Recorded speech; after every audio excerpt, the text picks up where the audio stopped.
Hi everyone, it's Chris at Gardening Express here. I was walking around the nursery today and I just saw this flower and I thought I have to show you this because these are quite special magnolias.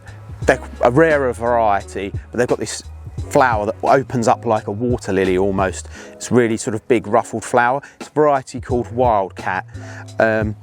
You probably won't find these as easily in a garden centre, and you know, you'll probably just have the common varieties there, but this is something special. So you're going to get a shrub with this, dense bushy shrub, up to 2-3 metres tall at maturity.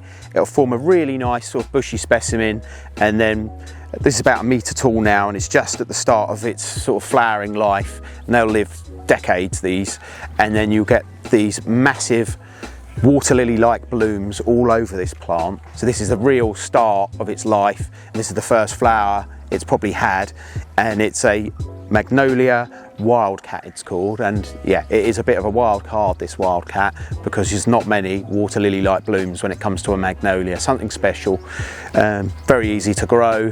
Really, magnolias are quite an icon of spring in a lot of places, but this is something different.